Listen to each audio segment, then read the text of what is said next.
Hey guys, Scripttrooper here with another video. Short one today. I'm actually going to be helping my kid with his first video for our little Minecraft channel we're doing. This was just funny. I thought to myself, like even Screen Rant is having trouble running cover for these sequels at this point.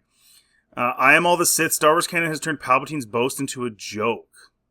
So basically, what the article goes on to say is that that scene when Rey's like, I'm all the Sith. Yeah, he says it first, actually. Yeah, before she does. He's like, I'm all the Sith. And then she gets two lightsabers and says, I'm all the Jedi. And then just destroys him because two lightsabers, I guess. Anyways, but just to make that an even worse scene. Because, for a lot of us, could it get any worse? Could it? Palpatine comes back. Anakin's sacrifice was kind of meaningless. Out of nowhere, shoehorned in. Snoke dies. Everything about it sucked. Everything about it sucked. Somehow he has no power, but he's lifting 10,000 Star Destroyers out of the ground that were buried, but then at the same time he's weak and has to steal the power from the, quote, dyad. The whole thing is just a disaster story-wise.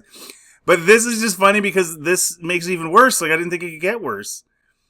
Despite his demise in Return of the Jedi, blah, blah, blah, blah, blah. Supported by his Sith Eternal cult, an entire fleet. Yeah, we know that. Of planet-destroying Star Destroyers. God, just so lame. Claimed his granddaughter Rey that he was all the Sith. Existing as the culmination of the entire dark side legacy. However, Star Wars canon has pointed to an alternate truth one where Palpatine was instead rejected by his past Sith for his heresies. Yeah, in Legends, it's revealed that the ancient Sith spirits rejected him. Darth Sidious angered his Sith predecessors. Instead, they offered Palpatine's apprentice Darth Vader a throne and tomb among their ranks once he passed on to the other side. This is in the EU. Okay, now we get into the Disney canon. In the book Secrets of the Sith, Palpatine pretends he's never been to Moraband, having heard the voices of the Sith spirits on the dark side of the world, but ultimately electing not to visit. So more or less the same thing.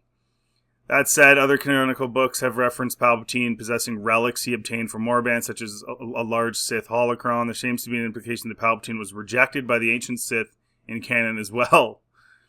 Well, in Disney canon. So either way, the point of this is that he's totally, whether it's EU or whether it's dumb Disney canon, he's not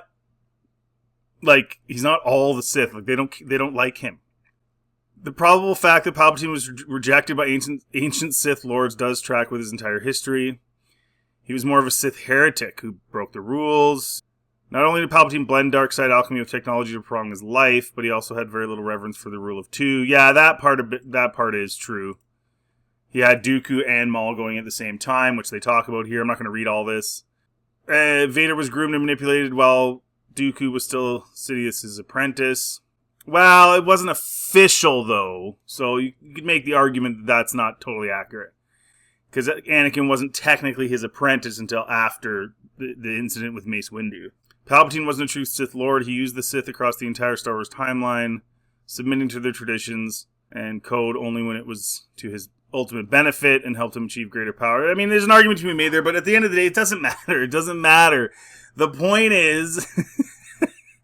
it's just another layer of stupidity in that movie.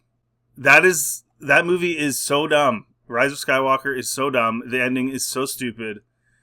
And this just made it even dumber, which I think is great and hilarious. Because it's I just laugh at it. We all do. So now all the Sith, no you weren't. And I should have thought of this, but... at the end of the day, they had to have Rey say, I'm all the Jedi, right? Because they're trying to make it believable that she defeats Palpatine. And they knew about all the criticisms after TFA and The Last Jedi about how she was way too overpowered. So I think the reason they made him say that is so that she could say, I'm all the Jedi. And then it would feel like it's the ultimate final thing between all the Sith and all the Jedi, and she's got all these Jedi helping her somehow, even though they never helped Luke or ever did that before. It made absolutely no sense. But I think that's why they did that, and I don't think they thought about Palpatine's backstory or whether or not he would even have the support of the Sith, and the Sith don't have Force ghosts. And I think it's good that they don't. I mean, if we just let everybody, what are you going to do? You're going to have Force Ghost Sith versus Jedi. It just goes on and on and on into eternity. It's dumb.